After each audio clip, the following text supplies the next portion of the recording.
Thank you very much. It's a very important day for many reasons. We've had a lot of important days lately, but this is a meeting and a group of people that are doing an unbelievable job on a thing called crime, and in particular, violent crime. Today we're going to be discussing it, and I watched as a very incompetent mayor from Chicago said, well, what do they know?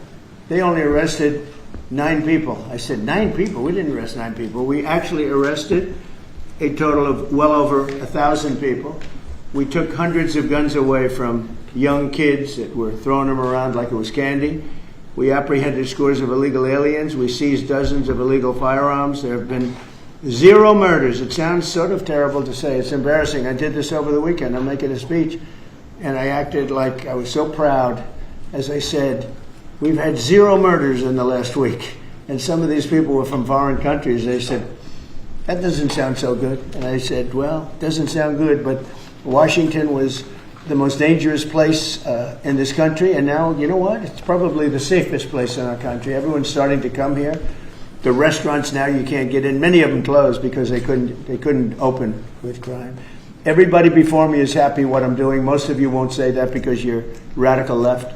The newspapers are so dishonest. The press is totally dishonest, but that's all right. We've gotten used to it. And we won in a landslide, so they obviously lost their power. I mean, it's impossible to imagine that when you get 97% negative stories, purposely negative stories, even though you've done 97% positive things, that you could win an election in a landslide, winning all 7. Think of it, all 7 swing states, winning by the popular vote by millions of votes. We had it fantastic. The best is your districts. Out of 3,000 districts, I guess we won 3,500. We won 2,750, and they won 500. And that's, to me, the best of all. And we had tremendous in every way, the election. And it's hard to believe you can do that when you have a corrupt media. But many of you are corrupt, and it's nothing we can do about it. But we keep winning, and we're going to keep winning. And this whole story on crime is incredible that the Democrats wouldn't be with us. So the mayor of Chicago, I watched him this morning, he said, Trump doesn't know what he's talking about. He only apprehended 9 people. Well, number one, that's false. It's thousands. We'll get into that. But more importantly than anything, we took guns away. We have some of the worst career professionals out of the country already. They've been taken out of the country, and some are in solid confinement because these were killers. We arrested some very bad people. And in the last 11 days, again, I hate to say it because it sounds so ridiculous, but in the last 11 days, we've had no murders. And that's the first time that's taken place in years. We always have a murder a week. They call it a murder a week. You come here from Iowa, you come here from Indiana, you come here from Idaho, because you're so proud of your country, you love your country, and then you get murdered. Your son gets murdered, your daughter gets murdered, you get murdered. See the media, you get murdered. Many of you have been mugged in Washington, you just don't want to talk about it. And I know that every time I do this with you almost everything, but every time I do this with you people are saying to yourselves, he's right, and then you write a negative story. But we are doing an incredible job. The people behind me are amazing. We're working very well with the Washington police, as you know. The D.C. National Guard is unbelievable. We're also getting tremendous help from Secret Service. And we are at a point where Washington is booming again. People are pouring in like we haven't seen for years. Nobody wanted to come here. They didn't want to come here and get murdered. I have a friend of mine who has a very successful son. And I said, where is your son going to be this weekend? He said, he's going to Washington with his friends. I said, really? Yeah, he's wanted to do it for 4 years, but he couldn't do it because it was so unsafe. And he's a tough kid, too. It's so unsafe. And he ended up staying 3 nights, going out to restaurants all 3 nights. He said it was so beautiful, so peaceful, because all the criminals are either arrested or they're hiding, and we're finding the ones that are hiding. So I want to thank Pam Bondi. I want to thank our vice president. I want to thank everybody standing behind me. Because they are really, Gaddy, you've been unbelievable, by the way.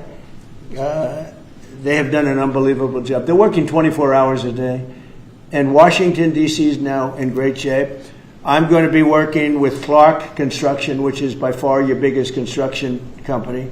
And we're going to also beautify Washington. We're going to rip down the broken medians, fix them. We're going to put asphalt on the roads. We're not ripping them apart like these stupid people do. They rip a road. They rip a road down to the dirt, and then they spend 5 years in building the new one, and then it starts settling. You know, the whole thing is so crazy. And they'll spend hundreds of millions of dollars on a road. I'll spend about $2, and it'll look better. So we're going to be replacing medians. We're going to be replacing much of the asphalt in the road, which in the city, which is in bad shape. We have great stripers. We have great contractors, but we have to let them do the thing. The Congress had said that they'll give us whatever money is needed to fix up the Capitol. This is the Capitol. And we're not going to spend a lot. It's going to go fast, and it will be spotless. And we want it spotless for the World Cup and for the Olympics. You saw the World Cup was here the other day. And come to think of it, there's your trophy for the World Cup. In fact, it's solid gold. That's actually solid gold, so heavy that some of the people in this room wouldn't be able to lift it up. I think what I'm going to do is place it right above the angel, right over there. That's solid gold, too. We're going to put it right up there. Look at that. There's a solid gold trophy. They know how to get to me, you know. I like the angel better, to be honest with you. So we're going to sign, and then we'll take a few questions, and we'll tell you how good a job we're doing. We want to go from here to other places, but I was telling some of the people that in a certain way, you really want to be asked to go. You know, I hate to barge in on a city and then be treated horribly by corrupt politicians and bad politicians, like a guy like Pritzker. He ought to spend more time in the gym, actually. This guy is a disaster. Gavin Newsom's a disaster. When we went, we saved Los Angeles. You wouldn't have been able to have the Olympics in Los Angeles. You're barely able to have it now. They did lose 25,000 houses to a fire that should have never occurred because they didn't let the water come down from the Pacific Northwest, which you guys don't want to write about. I had to break into the water supply to let the water down. And even now, we want more. We can have much more. It's less than half of what should be coming in. I don't know, they have a political thing about it. It's like the craziest thing I've ever seen. But I don't like going to a town, city, place, a state, and then be criticized by some corrupt or incompetent governor where crime is rampant. Like, take a look at D.C. Crime was rampant. It was at the all-time worst. It got really bad during the Biden 4 years. And then I have a mayor stand up and say how crime has reached a 30-year low. 30-year low. People are being killed left and right. And it's not a 30-year low. Think of it. So for 11 days, there have been no murders. The record goes back years where that's happened. They haven't seen that happen in years. And then people stand up, and instead of thanking us, which they should do, and she's not that bad. She's better than most. But, you know, you have people, I watched in Illinois, Chicago, Illinois is a disaster. I have property there. It's a disaster what's going on in Chicago. And you get Pritzker, he's violating our rights. I think this is another men and women's sports thing. I think this is one of those, you know, they call them 80-20 issues. I call them 97-3. I think the Democrats better get smart. And, you know, politically, I hope they don't. But actually, in terms of love for the country, I hope they do, because it would be good to work together. So I'm thinking about, you know, when I have some slob like Pritzker criticizing us before we even go there, I made the statement that next should be Chicago, because as you all know, Chicago's a killing field right now. And they don't acknowledge it. And they say, we don't need him, freedom, freedom. He's a dictator, he's a dictator. A lot of people are saying maybe we like a dictator. I don't like a dictator. I'm not a dictator. I'm a man with great common sense, and I'm a smart person. And when I see what's happening to our cities, and then you send in troops, instead of being praised, they're saying you're trying to take over the republic. These people are sick. But I'm really saying, and I say this to all of you, in a certain way, we should wait to be asked, because they have cities that are so under control, you know, out of control. So we go in and fix it. They take the full credit for it, and they go out and say, I heard it this morning. They're saying how well they've done over the last 10-day period, that they set record lows. They don't say that we're there with very tough people, by the way. They have to pass the toughness test. Otherwise, they're not working for us. So, and we're allowed to do that now according to the United States Supreme Court decision. Now, they have to pass a toughness test. If they're not tough, we don't want them for this job. They might be great for other jobs, but not for this job, because they're respected. You saw the gang of kids. They were all huddled up, and a group of soldiers walked up. They never even got over. Those kids ran back to their homes or wherever the hell they came from. They were gone. This is one of the safest cities right now in the world, as crazy as that sounds. And it took 7 days. It took really 3 days, but we're now in our 11th day. So I want to thank you. So we had all of these things, 439 illegal alien criminals have been removed, and we have 6 known gang members, some of the worst leaders of gangs anywhere in the country, MS-13 and Tren de Aragua. We have 2 missing children that have been recovered. They thought they were gone. We brought them back to the family. The family started crying. They couldn't believe that they saw their child again. 49 homeless encampments have been removed. Like we have the head of South Korea coming in a little while, the president, and he drives down the street. Already his people have told me, he said, what happened? It's so clean. We always came here, it was filthy dirty with homeless and papers all over the road. That's the other thing. Those roads are swept immaculate. But they're going to be much better in a few months when we put a topping on them. They're going to look like they're brand new. We'll get rid of those rusty old medians that have been crashed into 1,000 times, and they don't fix them. They just let them. They lay them down on the road, and they sit there for months.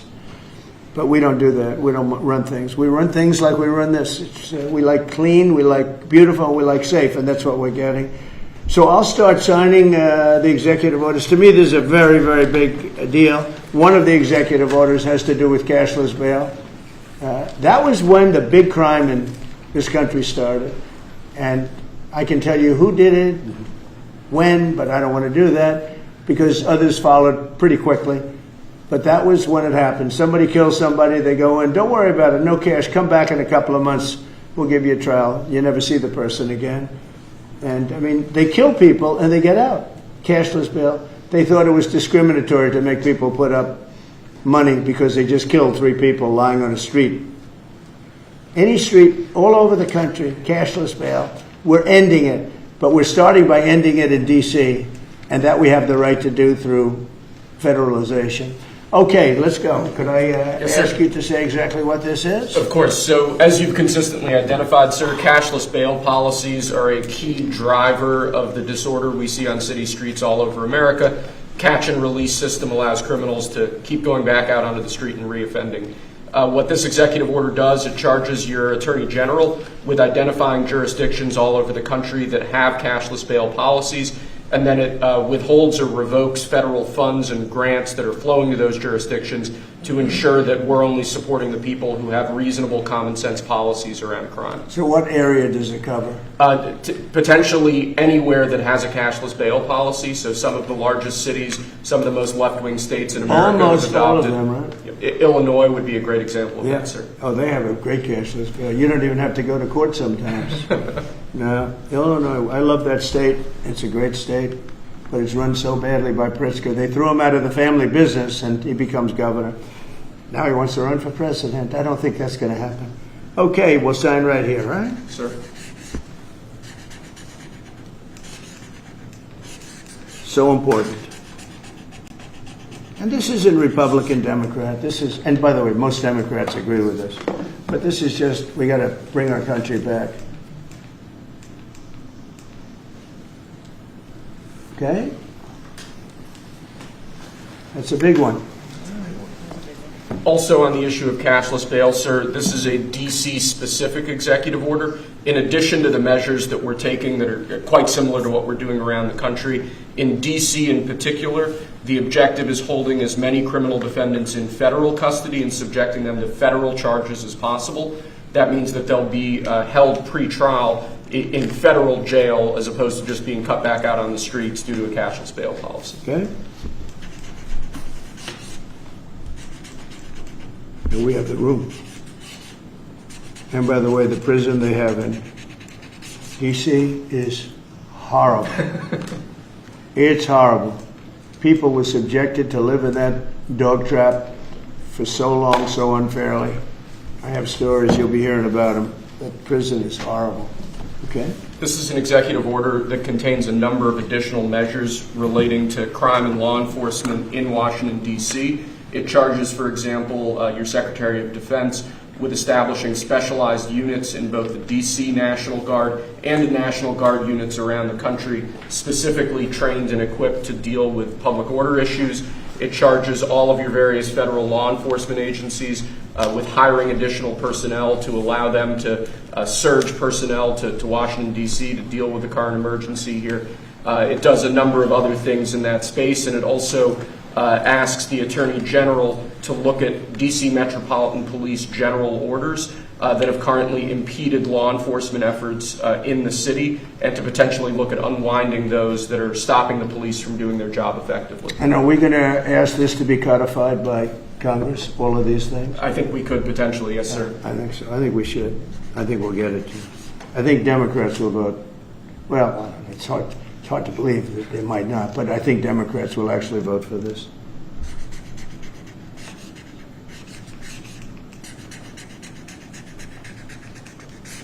There's no auto pen that can do that. Right? Look at that, Pam. Is that a good signature? Seriously, is that a good signature?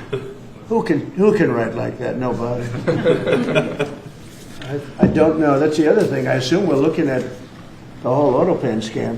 Sir. Because the person that ran it said he spoke to it briefly twice about nothing. That means that all those pardons that he gave to some very bad people, very unpatriotic people, very evil people, it looks to me like those pardons are worthless. Because, number one, you shouldn't use an auto pen, very specifically. But if you do, it has to be a very good reason. And they have to know that the president wanted it. The president didn't want this. The president didn't know he was alive, okay? He never approved any of this stuff.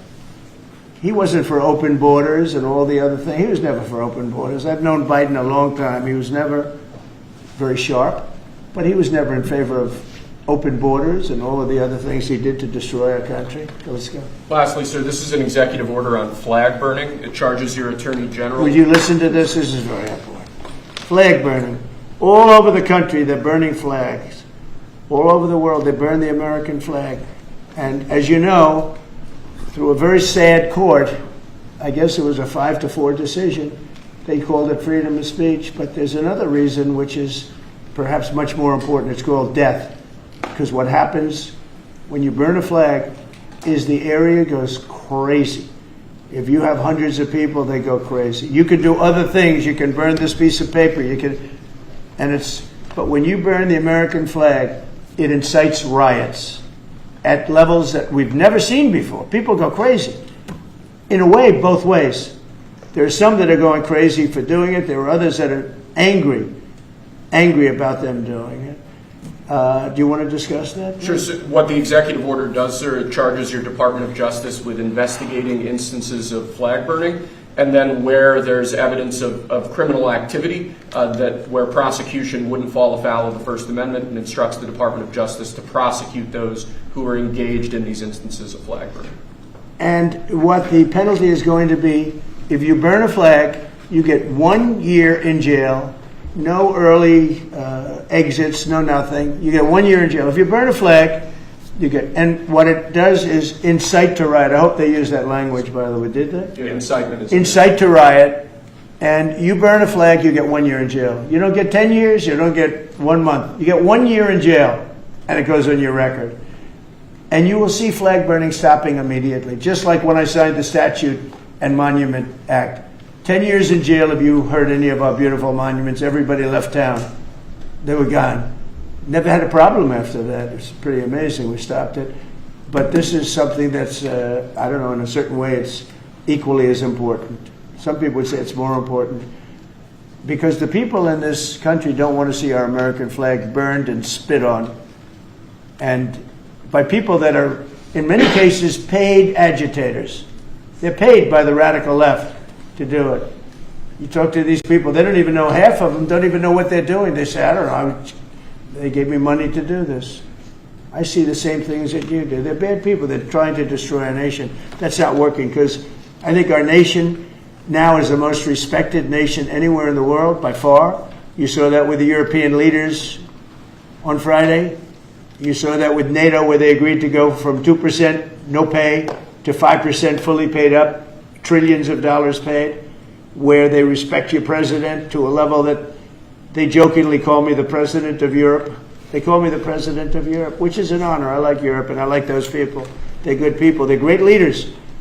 And we've never had a case where 7 plus really 28, essentially 38 countries were represented here the other day. 38 European countries were represented. European and other countries were represented. And it was a great meeting. But your country is respected again. I say it all the time. 1 year ago, our country was dead. Everybody said it. We had a dead country. We were not going to survive. Now we have the hottest country anywhere in the world. So it's an honor to be involved. And this group has a lot to do with it, right behind me.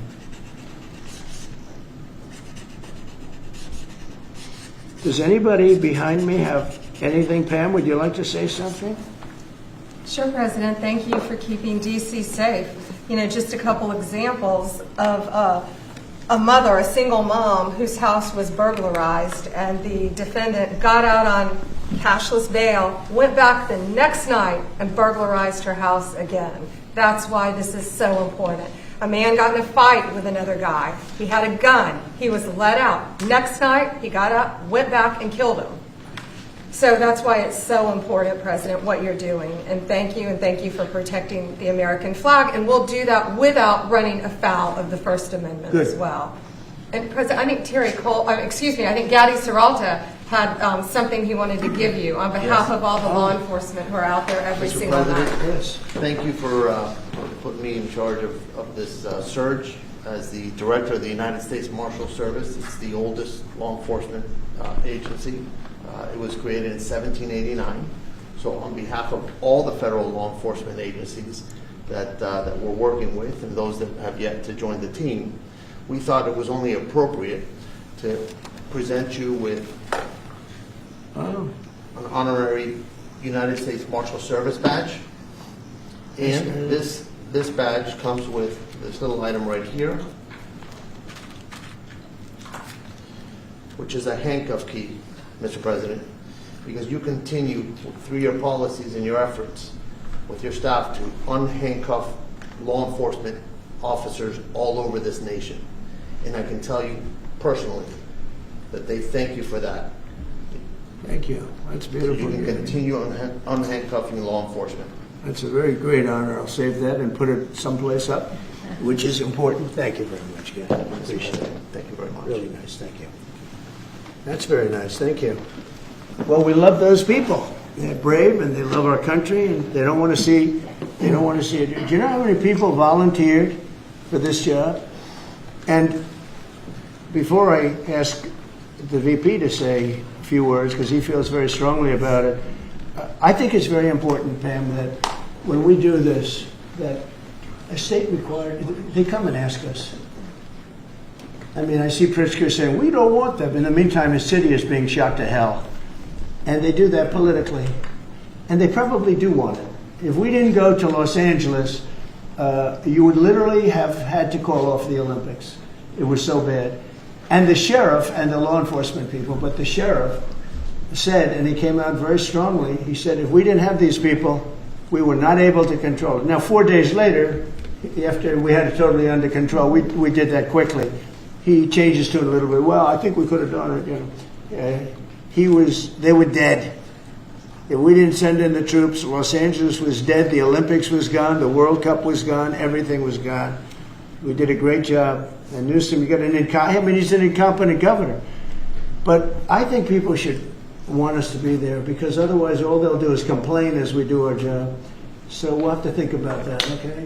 We go in, like in Washington, we go in and the people that are here that have been doing, I don't want to say terrible because she happens, she's a nice woman, I guess. I don't care about if she's nice, I really don't care. I want her to do, I'd rather have her be horrible but do the job. But we come into Washington and we have the 11 best days they've had here in 2 centuries. I mean, they've never seen anything like it. Let's go 2 decades. In over 20 years, they haven't seen anything like what happened. And now they're out there saying, we don't have crime in Washington. Well, that's true. For 11 days, you don't have crime. But before that, everybody was getting hit and mugged, and you people could not walk to your office without security. That's how unsafe it was. So I think we should really let them have their city, let their city go to hell, and when they come and beg us to help. The only problem is we want to save it for the people, because the people want us there. The people here, 95% of the people here want us. The real people, not the people you find on, I don't know where you find these people. You have one person has a broken nose. Where'd you get it? Well, I was mugged. Good. Do you want to see Trump here with? No, I don't want. The woman has a broken nose. She got mugged. But she's saying she doesn't want any protection. It's all made up fake news. It's just fake news. I don't know where you find these people. Anyway, would you say a couple of words, please? And then I'm going to ask JD to say something. You have done an unbelievable job in a short period of time. Thank you, Mr. President. Highly recommended by you-know-who, right? Yes, sir. Do you want to say his name? Mr. Youngkin, Governor Youngkin. Yes, sir. We stole you from He Governor called me. Youngkin. right. He called me. Glenn Youngkin called, and he said, I have somebody who's really fantastic. And based on that recommendation, here you are. And you've done a fantastic job. I appreciate it. Thank you, Mr. President. Thank you. Go ahead. The men and women of the Metropolitan Police Department are back. They enjoy doing their job again. They feel the ability to go out and be law enforcement officers. They feel that they're connected to their communities again. They are making a difference. Thanks to you, Mr. President, and our federal task force, you are making D.C. safe once again. Good. Thank you, sir. It's going to get better and better. Well, it can't get much better. There's no crime. I read where crime's down 89%. I said, really? Who are the 11%? Okay? There's no crime.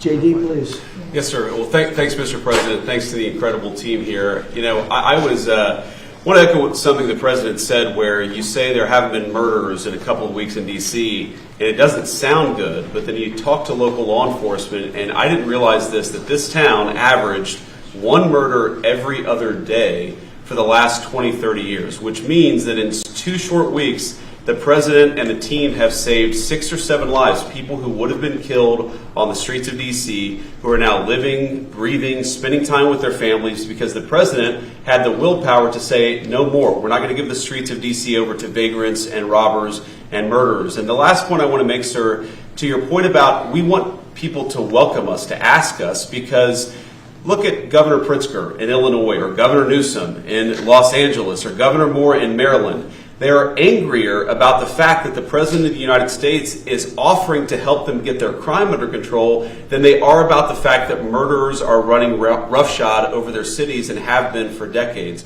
Why are Democrat governors angrier about federal law enforcement helping clean up their streets than they are about the fact that those streets need to be cleaned up to begin with? It shows a real sickness in the head. And I agree with the President of the United States. I think most Democrats, rank and file, nobody likes crime. Republicans don't like crime. Democrats don't like crime. Independents don't like crime. Why are Democratic governors doing everything in their power to make crime easier to do in their cities? It doesn't make an ounce of sense to me. But, Mr. President, I appreciate you being willing to help. And I hope these governors take you up on the offer, because we should clean up all of America's streets. It's the right of every American to live in safety and comfort in their community.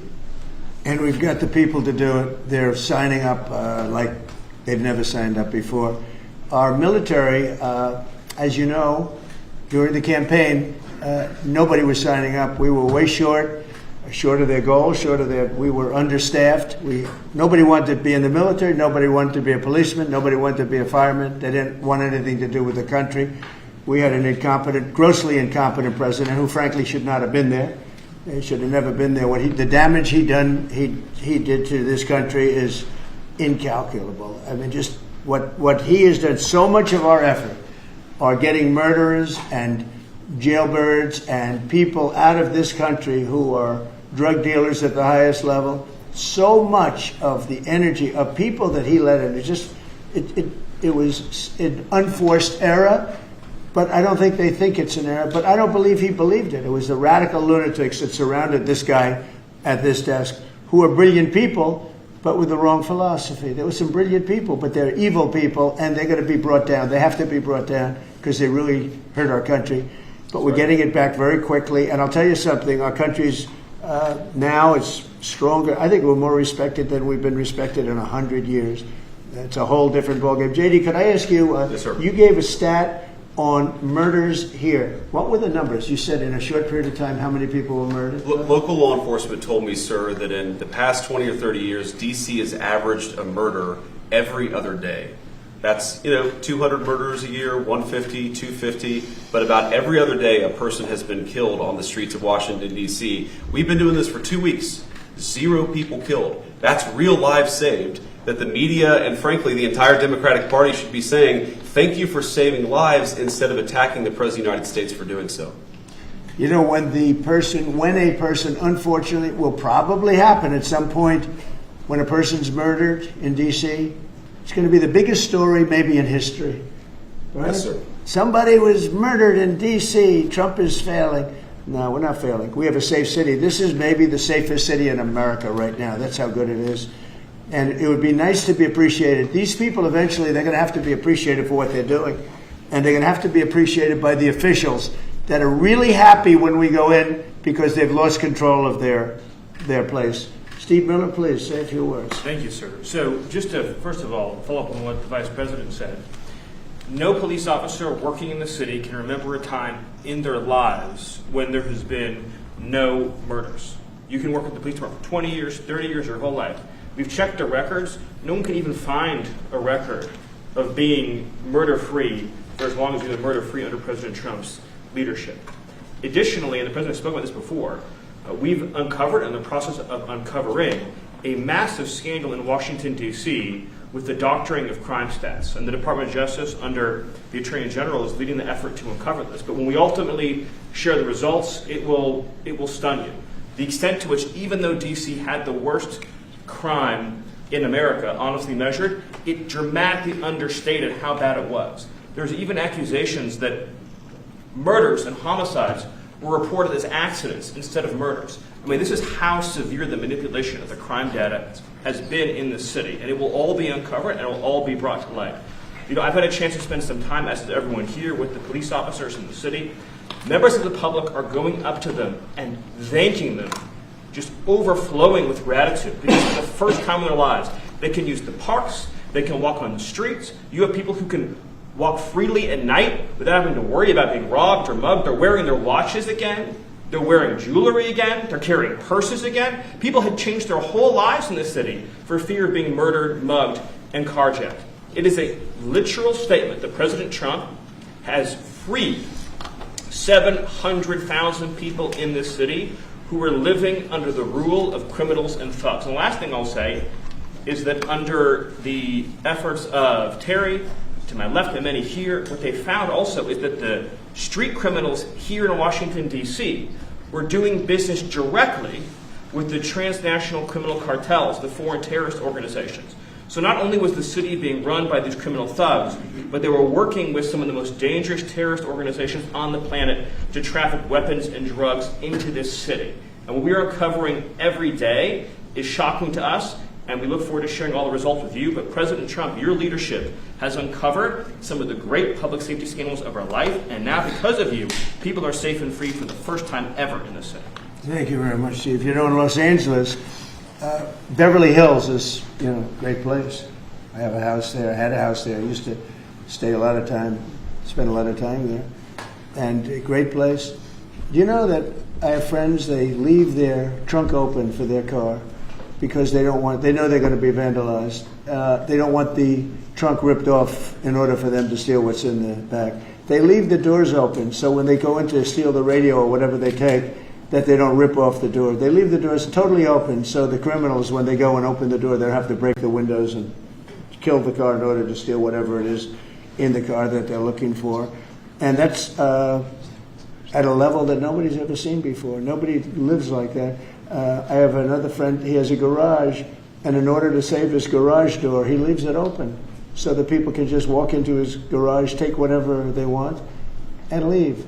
But all the cars so many cars, I've been told this by many people, stars, big people, they leave their doors open so the doors aren't destroyed by these criminals.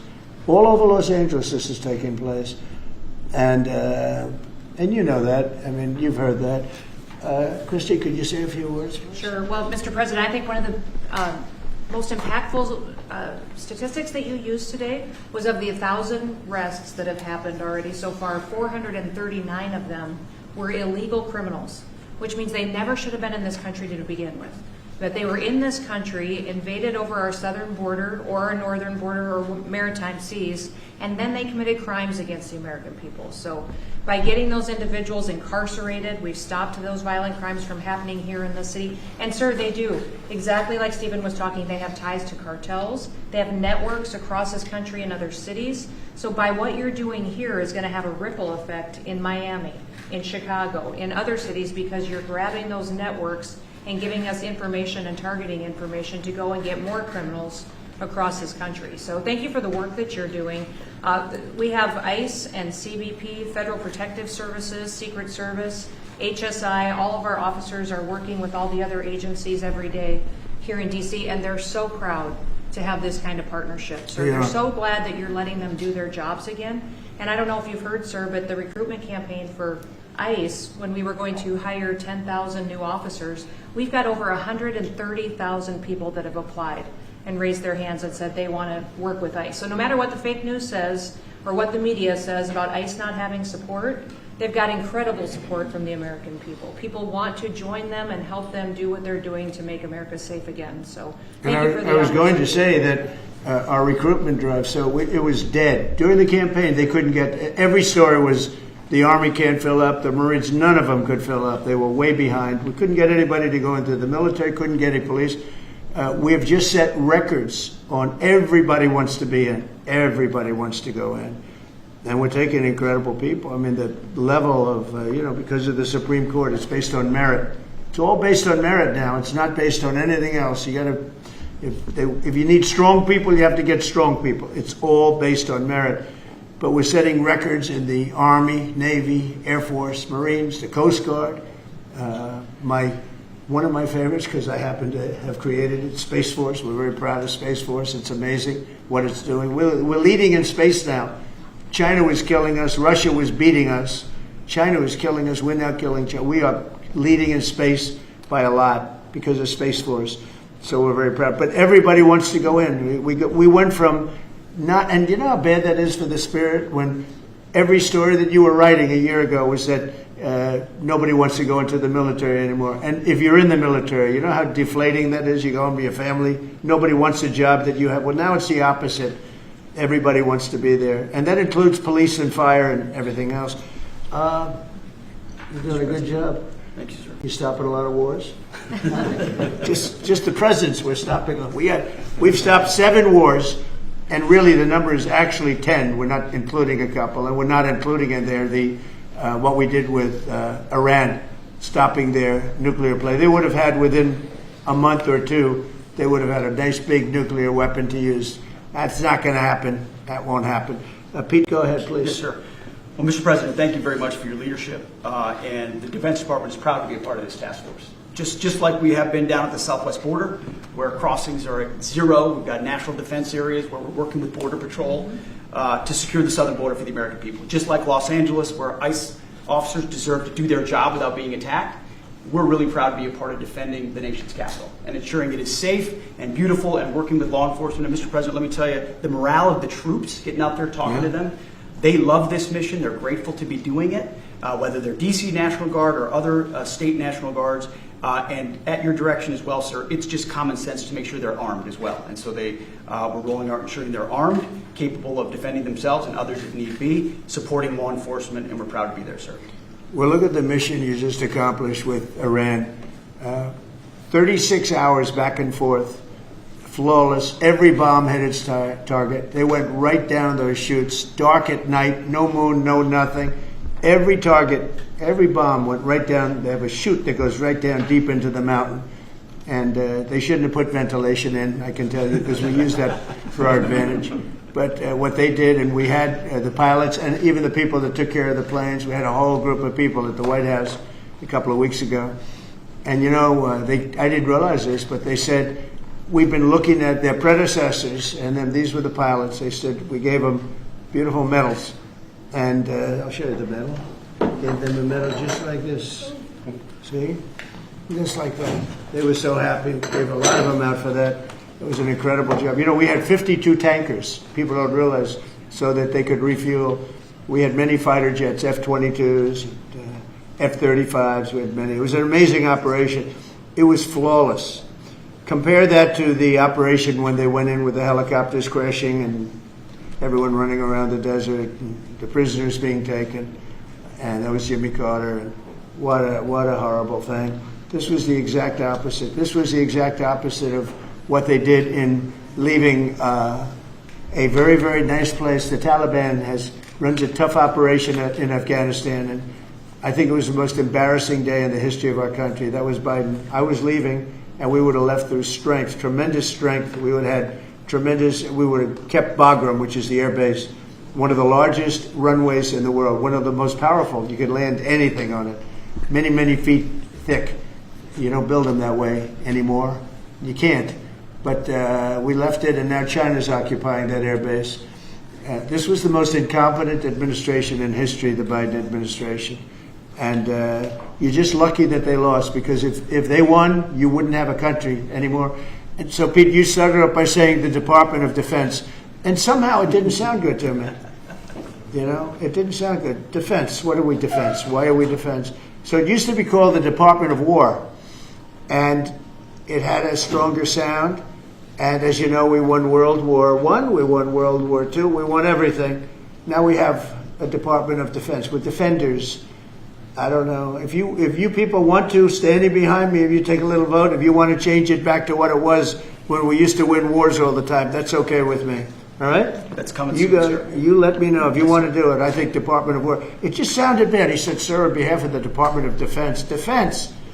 I don't want to be defense only. We want defense, but we want offense too, if that's okay. So you'll make a decision. But, you know, as Department of War, we won everything. We won everything. And I think we're going to have to go back to that. In the meantime, I've stopped all of these wars. I've stopped them. A big one would have been India and Pakistan. But we stopped them all. We stopped 3 wars. Go to Africa. They like to say, oh, you know, let me tell you, I love black people. And I did great with the vote with the black people. But they say he's a racist, he's a racist. I said, really? For 35 years, a war raged between Rwanda and the Republic of the Congo. And it was a vicious war. 9 million people were killed with machetes, largely. Hatchets, machetes. That went on for more than 30 years, but 34, 35 years. And I stopped it. In fact, the presidents are coming in a week or two to sign. We have the foreign ministers, it's all signed, the war stopped. But I got it stopped and saved a lot of lives. The Congo, that's deep into deepest, darkest Africa. I got that war stopped. Nobody else could have done that. We did a lot of jobs. We did a lot of wars were stopped that nobody thought would even be possible. And I'll tell you what, the war with India and Pakistan, that was the next level. That was going to be a nuclear war. They already shot down 7 jets. That was raging. And I said, you guys want to do trade? We're not doing any trade. We're not doing anything with you if you keep fighting. You got 24 hours to settle it. They said, well, there's no more war going. And I used that on numerous occasions. Trade. I used I used whatever you had to use. But we got 7 of them stopped. And the one I thought would be easiest, frankly, was going to be Russia and Ukraine. But that turns out to be some big personality conflicts. It's one of those things. But we're going to get that stopped eventually. We're going to get that stopped too. 7,000 soldiers died last week. Think of that. 7,000. I usually say 5,000, but 7,221 soldiers died last week in the fighting between Ukraine and Russia. And they're not our soldiers, but they're souls. They're living souls, and they leave their homes, and they wave to their parents, and their parents are so proud as they leave in a beautiful uniform, and a week later they get their head blown off by a drone. New form of military. It's a whole new form of fighting. So I would just like to thank the people that are behind me. Thank you very much. You've done a fantastic job. I appreciate it very much. We're doing a real job, and I'm so proud of DC. I passed it 2 days ago, and all the garbage is off the streets. It's terrible. I came in A month and a half ago, I'm driving down and I see garbage all over the place. The streets were a pigsty. Like I won't use the city's names, but you know what I'm talking about. There are plenty of them outside of this country and inside of this country. Baltimore is a horrible, horrible deathbed. It's a deathbed. I know Governor Moore said, "Oh, he wants to take a walk with me." He meant it in a derogatory tone. I said, "No, I'm the president of the United States. Clean up your crime and I'll walk with you." But it's tremendous crime. But he was trying to be derogatory. He doesn't have what it takes. But he's trying to be derogatory. And I met him at the Army-Navy game. They said, "Oh, there's Governor Moore. He'd love to see you." He came over to me. He hugged me, shook my hand. "You were there." He said, "Sir, you're the greatest president of my lifetime." I said, "It's really nice that you say that. I'd love you to say it publicly, but I don't think you can do that, so it's okay. But no, sir, you're doing a fantastic job. I want to just shake your hand." "Thank you very much, Governor." That was it. And then every time I see him on television, he's knocking the hell out of me. So, but that's all right. That's called politics. But Governor Moore's he's doing a bad job. Newsom's doing a bad job. All of their potential candidates are doing a bad job. I can't imagine Pritzker being even a candidate, but somebody said he is. He can't do the work, can't do the job. He's not temperamentally suited. So I just want to thank you all for being here. Do you have some questions? Mr. President, is the Pentagon, and maybe the Secretary of Defense can weigh in too, is the Pentagon preparing for military deployment to Chicago? And with what you said there, are you waiting for the governor? We're ready to go anywhere. We have a full complement of great human beings. We're full. You know, our military is full. We were way empty 1 year ago. Now we're full. So we can go anywhere on less than 24 hours notice. Are you waiting for the governor? And we're doing a lot to interdict, to stop drugs from coming in too. We have ships out on sea. You know, we have nobody coming through our border anymore. Nobody. Doesn't that feel good to know that you don't have prisoners coming in and, you know, killers, murderers? We had 11,888 murderers come in, let in by the Biden administration. Many of them have been captured, but we still have a couple of thousand that are out there. Some of them, 50% of them killed more than one person, okay? But a lot of them have been captured. What they've done to our country, these people that circle this moron that we had behind this desk, what they've done to our country is unthinkable. It's unthinkable. I mean, if you think so much of our time is devoted to correcting a problem that all they had to do is say, close the borders. Remember when he said, well, I have no power to close the border. I have to go back and get an act from Congress. I didn't get an act from Congress. I came in, I said, close the borders. And Tom Homan, who's not here, has been fantastic, Christy, right? Yes. Tom Homan is great. He's a fantastic man and respected by everybody. But I said, Tom, close the borders. Christy, close the borders. The borders were closed. We didn't go to Congress and get permission. We just closed the borders. And in the last 3 months, hard to believe this one too, in the last 3 months, we've had 0 people come into our country illegally through the southern border. Nobody would have said that's possible. Yeah, please. Thank you, Mr. President. Today, MS-13 gangbanger and human trafficker Kilmar Abrego Garcia turned himself into ICE in Baltimore. Do you have any comment on this? And why are the Democrats so emotionally attached to this man who beats his wife and is part of a terrorist organization? Because they think he's going to be good for votes, and I think he's very bad for votes. These people are deranged. He's not good for votes. He beat the hell out of his wife. His wife is afraid to even talk about him. She's been mauled by this animal. And, through a system of liberal courts, he's doing things. But, we have that under control. And Pam has got that very much under control. Do you want to comment on it? No, we've got him under control. He will no longer terrorize our country. He's currently charged with human smuggling, including children. The guy needs to be in prison. He doesn't need to be on the streets like all these liberals want him to be. And as part of this operation here in D.C., we've also taken off MS-13 members. We've taken, I think just last night, we got a TDA guy off our streets right here, right around from where we all work. Another TDA member gone because of this project. So we're going to keep America safe from all of these foreign terrorist organizations, including Abrego Garcia. Okay. Mr. President, Steve? If we could get your reaction, sir. The Israelis bombed a hospital in Gaza, killed 20 people, including 5 journalists. When did this happen? This happened overnight, today. I didn't know that. Any reaction to this? Well, I'm not happy about it. I don't want to see it. At the same time, we have to end that whole nightmare. I'm the one that got the hostages out. I got them out. All of them. Steve Witkoff has been amazing. He's done a great job. But I'm the one that got them all out through my people and through me. And now we're left with probably a little bit less than 20 because I think 1 or 2 are gone. And I said a long time ago, I'm going to get them out. But when we get down to that final 10 or 20, these people aren't going to release them because they're dead after they release them. So it's a nasty situation. Very nasty, horrible thing. Mr. Yes. President, could you please elaborate on your post on South Korea?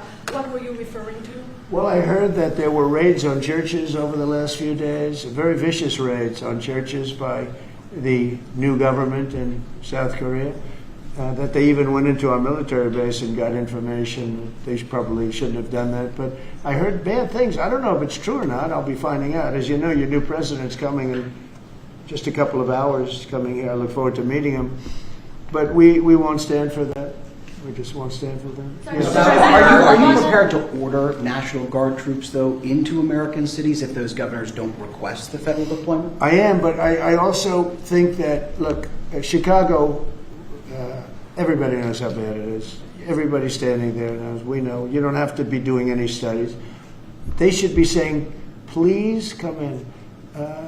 Pritzker should be saying that. You know, I did a favor for Christy Whitmer, a good favor, I think, with the fish, the carp, the China carp. Did you ever hear of it? China carp. And it's taken over your Great Lakes. You know about that, right? And she came and she wanted to know if it's possible for us to do something about it. And I said, well, I'll do. But I think it's appropriate that the person from Illinois, the governor from Illinois, asks also. It's a tremendously expensive project, actually. It's invasive. It's horrible what's happened. And we can do it with GSA and various people. But we can do it. We're going to just have to see what happens, okay? We're going to have to see what happens. But the governor of Michigan came, was very respectful, asked for it.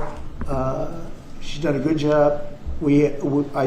I did that. I opened the Air Force Base, kept it open for F-35s and various planes, F-22s too.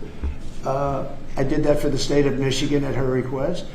And I will, and also at our congressmen. We have congressmen that are unbelievably pro-Michigan up there. But some of this stuff, like the lakes, the Great Lakes, this is a big problem that nobody ever talks about. Most of you probably have never heard of. We have a pretty violent fish that comes from China, China carp, Chinese carp. And you see them jumping out. They jump into boats and they jump all over the place. They've got a lot of energy. And there's a way of getting rid of them. It's very expensive. And I didn't get a request from the governor of Illinois, who is affected maybe more than anybody else, right? And I think until I get that request from that guy, I'm not going to do anything about it. And I feel the same way about crime. We go in, we will solve Chicago within 1 week, maybe less, but within 1 week we will have no crime in Chicago, just like we have no crime in D.C. But, I don't like to go in and do it and then have somebody stand up and say what a great job he's doing on crime. And we don't want the military in our state. We don't want the military. Do you understand? Do you understand that? Yeah, these governors will say. So I don't know. So we're going to have a little meeting. I think, I feel like we go in and we do it, like here. To a lesser extent with the mayor. She hasn't been terrible, but she hasn't been, exactly saying, oh, great. She did say last night, I heard her say that, well, we really don't want the military in D.C. Well, that's, not very nice, I guess. That's a little bit of a hit. But she's not as bad as some. We saved Los Angeles, and all we did is get criticized by this idiot that's running the state into the ground, right, when people are leaving.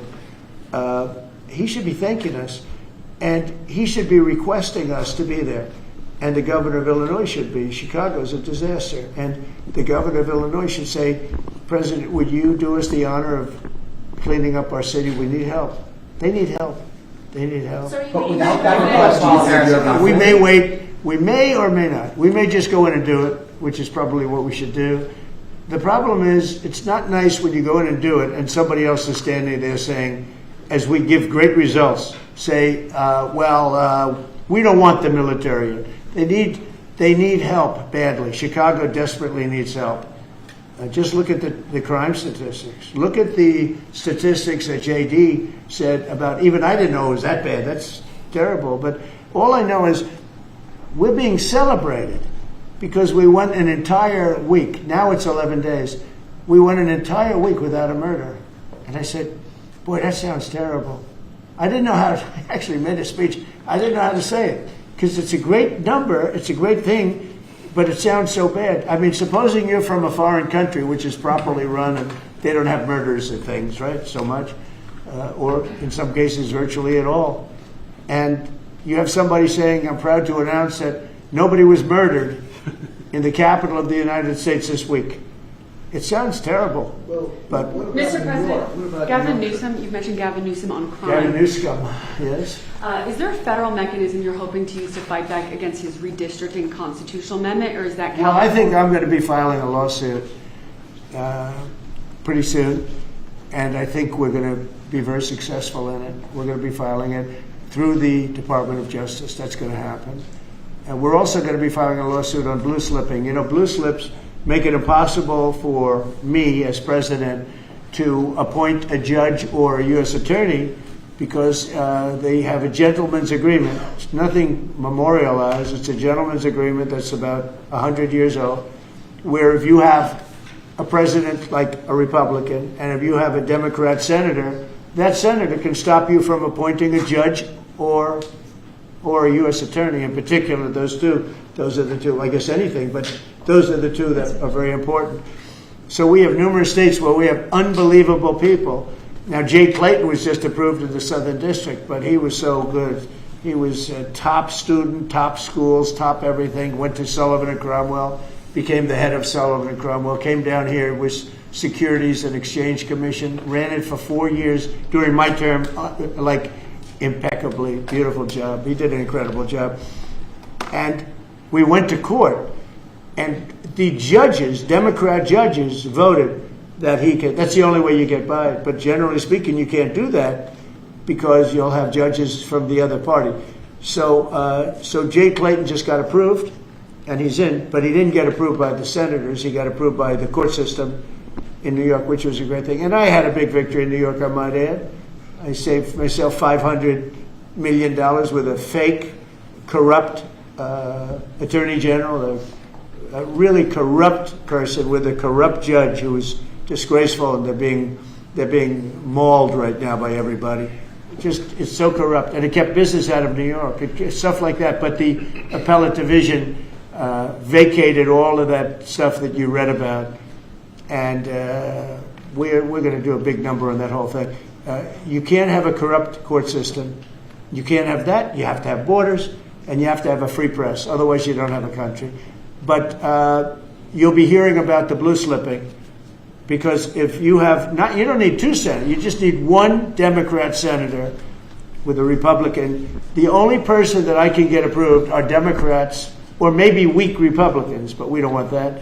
But the only person I will be able to get approved in any of those states where you have a Democrat will be, I can't get a U.S. attorney. I can only get a Democrat U.S. attorney.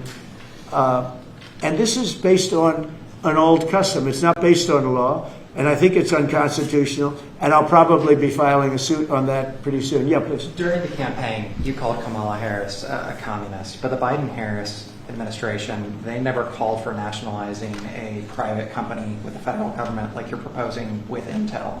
What do you say to some who say this is a bit hypocritical, and is this the new way of doing industrial policy? Yeah, sure it is. I want to try and get as much as I can. If people come in and they need something, as an example, as a real estate person, if I have an agreement and I have any form of a stopgap where I can stop somebody from doing something, right? I have a covenant and an agreement, and they come to me and they say, would like to do something, but you have us restricted.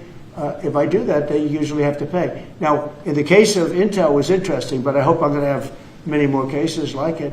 Intel came in.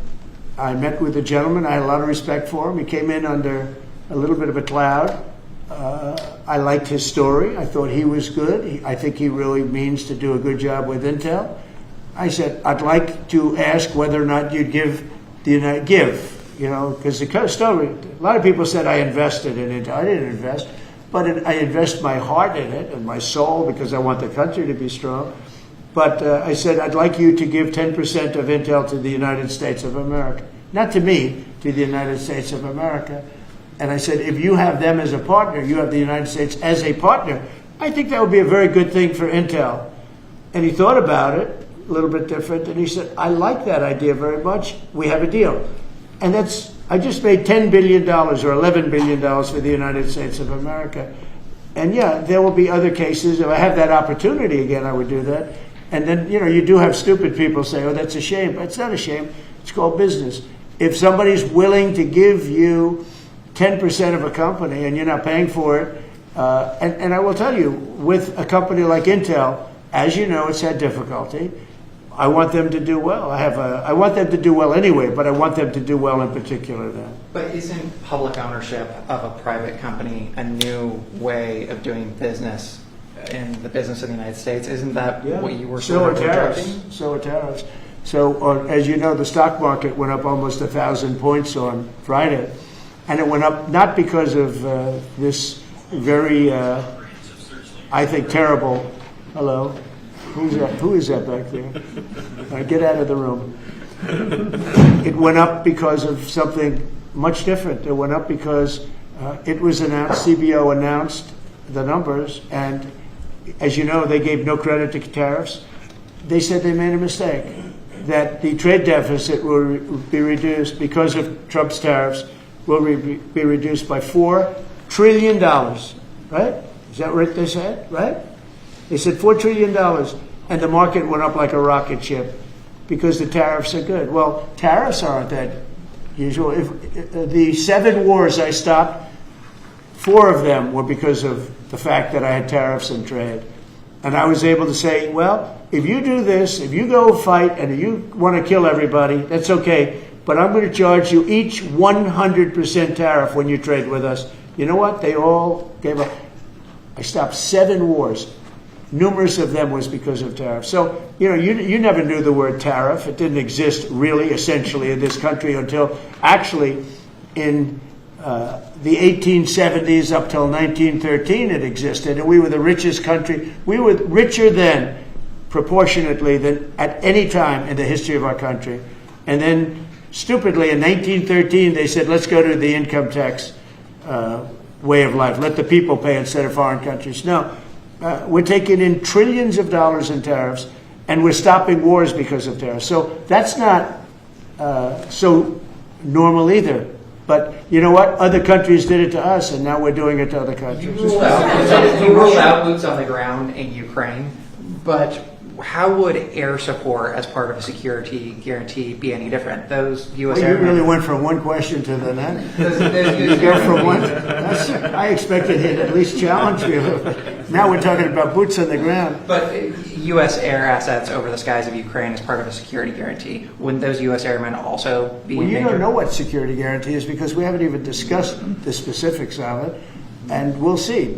Number one, Europe is going to give them significant security guarantees, and they should because they're right there. But we'll be involved from the standpoint of backup. We're going to help them.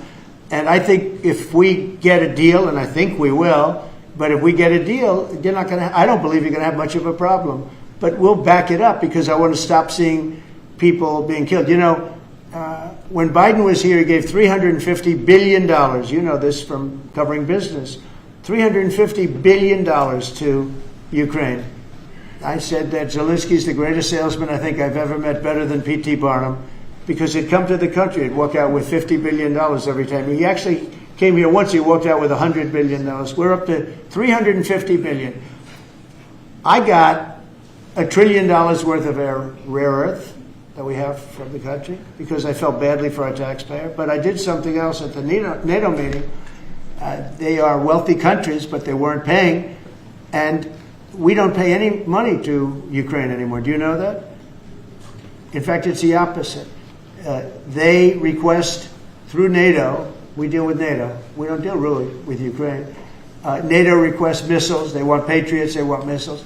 We give the missiles to NATO. NATO pays us in full and does what they want. I mean, I think they give them mostly to, they can do other things with them too, because we're dealing with NATO. We pay no money to Ukraine. We gave $350 billion to Ukraine. You know, if we didn't give that kind of money, and I was the one that gave the javelins, if you remember. I gave the javelins. They were very effective. They say Obama gave sheets and Trump gave javelins. They were very effective with those tanks right at the beginning. But you would have never had a war if I were president. You would have never had a war. Just to finish, we spend no money on Ukraine anymore. We were getting fleeced by a president that didn't know what he was doing. To be honest, I don't blame Ukraine. I mean, if they come and ask for $100 billion, then they get it. But we were in for $350 billion. Now, we make money. I don't want to make money on Ukraine. I want the war to end because I want to save all those lives. I want to just save. But just so you understand, we're no longer losing money on that thing. We were losing money hand over fist. And now we don't lose any money. Now we sell weapons to NATO. Because NATO agreed, because of me, to go to 5%. They had 2% and didn't pay. Now they have 5% and they're all paid up. So they have trillions of dollars and they give us that money. But I really want the war to end, and we're going to get it ended. Mr. President, DawnNews is a historic summit here with Ukrainian President Zelensky, European leaders all met here with you at the White House. You said you wanted to get this done bilateral as soon as possible. Have you spoken to Putin since last Monday? Since Yeah, I have.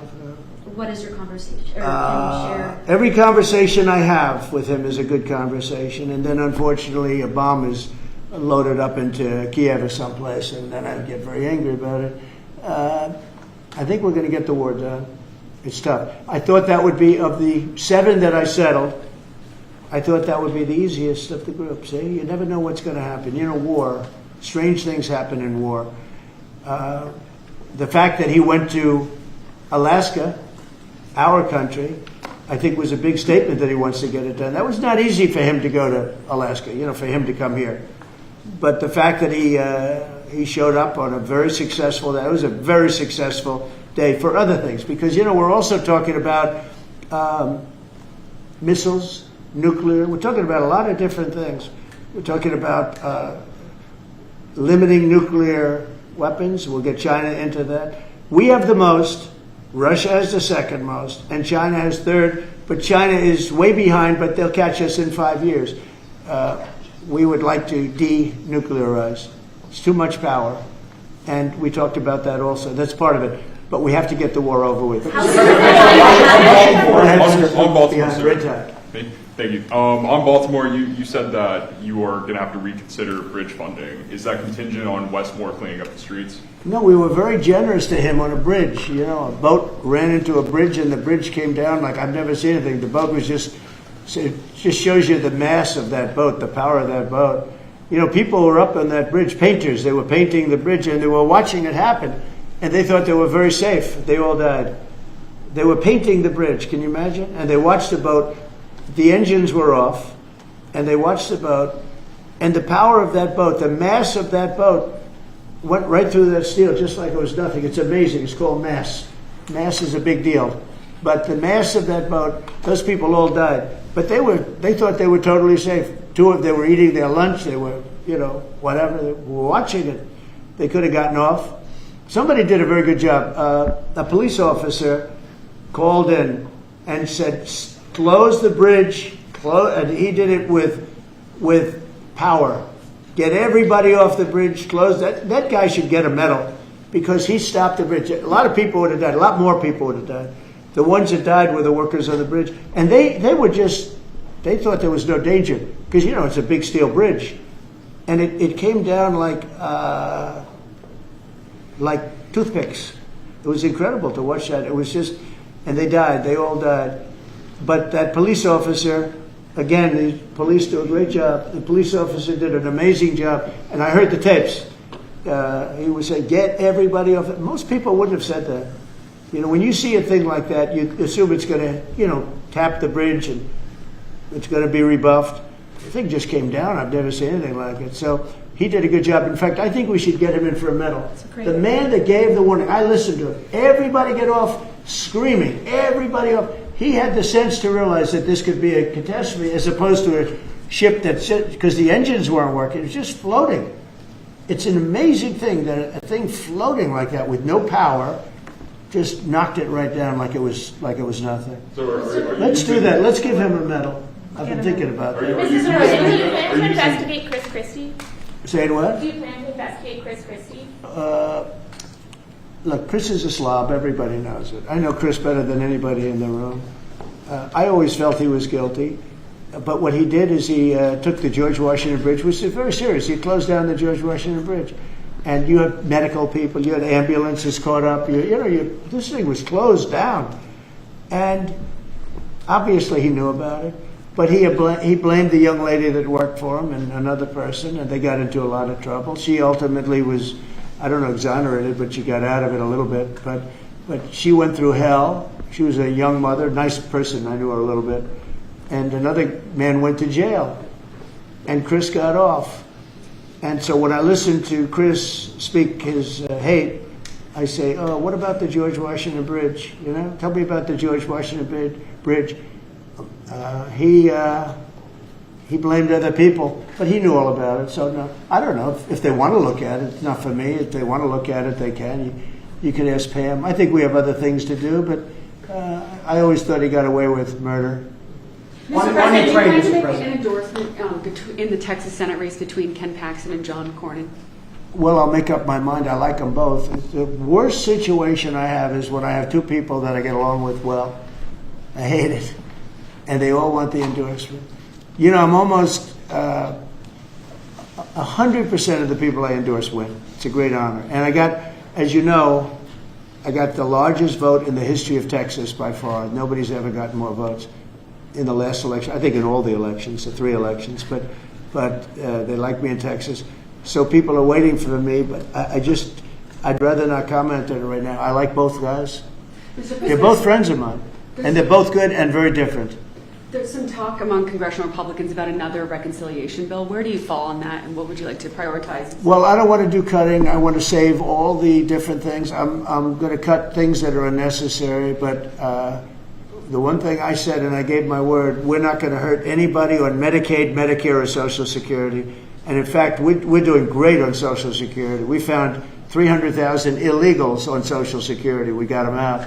And, things like that make Social Security very, very strong. So, no, I am very big into certain things, and one of those 3, you could say 3 of those things are Medicare, Medicaid, Social Security. We're going to protect it. And so we'll see how everything works out. If we're talking about rescissions on other things, I'm always open to cost cutting. If we can cost cut, I like it. But nothing's going to happen to medical. We have something coming up, favored nations, where I'm going to be reducing drug prices by 1,500% where a pill that sells in Germany for $10 costs $150 here because of the bad price. And I was all set to do it, and then we had the COVID come up, and I had to focus on that because we had the greatest economy in history my first term. I will tell you that we are going to be doing numbers on the cost of drugs in this country that I'm not talking about a 20% decrease, which would be great. I'm talking about 1,000% decrease. We're talking about where a product would sell for $80 in Germany and $1,300 here. And we're not going to do that. We were subsidizing the entire world, and we're not doing it anymore. I informed the drug companies. I informed the world. And if the world wants to, if countries in the world don't want to go along, then I'm going to put tariffs on those countries, and we'll make more money. But they have to go along with it. So this is moving along rapidly. Dr. Oz is in charge, Bobby's group, and they're doing very well. And we're getting great cooperation from the drug, because the drug companies know it's unfair. For years they'd say, well, we had to do research, and we had to do. I said, I don't care. You had to do research for these other countries also. They are ready to go. And I'm ready to go. And if I pull that off, there's no way a Republican we'll lose an election. There's no way. All right, one more question. Back Steve, to Ukraine. watch this guy. He's the nicest guy I know, and he asks the most vicious questions. Why do you think President Putin is so reluctant to meet with President Zelensky? Because he doesn't like him. He doesn't like him. You know, they don't like. I have people I don't like. I don't like to meet with them. Sometimes I do like to meet with people I don't like.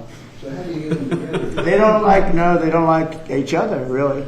And if we had a real president instead of a guy that got in there with a fraudulent election, if we had a real president, that war would have never happened. Putin actually said, if Trump were president, it wouldn't have happened.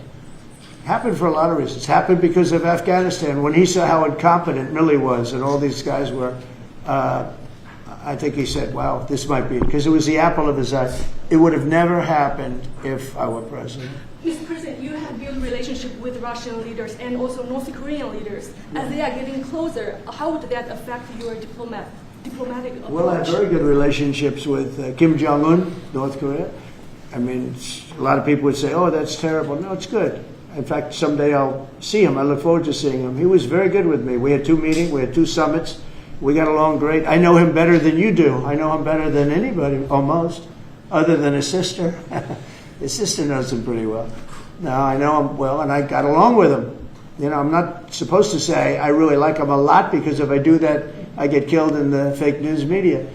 But I got along with him very well, and we had no problem. If at the time Hillary Clinton won the election, you would have had a nuclear war. You would have had a nuclear war. We're not going to have a nuclear war. Once that happens, it's over. We're not going to have a nuclear war. No, but Kim Jong-un will meet at some point. I look forward to it, actually. But you notice that since I came into office, you haven't had a problem with him. It hasn't been, you know, he tests lots of rockets. He does have great capability, I will say that. But I think a lot of good things are happening for our country, a lot of really good things. And the thing we're here today to talk about is crime, and specifically in D.C. I am so proud of what these people, every one of them, what they've done in D.C., because to literally stop crime on a button. I'd walk down that street right now. If I were, friends of mine are going out to dinner now. They haven't gone out to dinner in 4 years. They were petrified. Half the restaurants closed because nobody could go because they're afraid to go outside. Now those restaurants are open, and new restaurants are opening up. It's like a boom town. It's a great thing to see, and I'm very proud of the people behind me. Thank you very much, everybody. Thank you, President.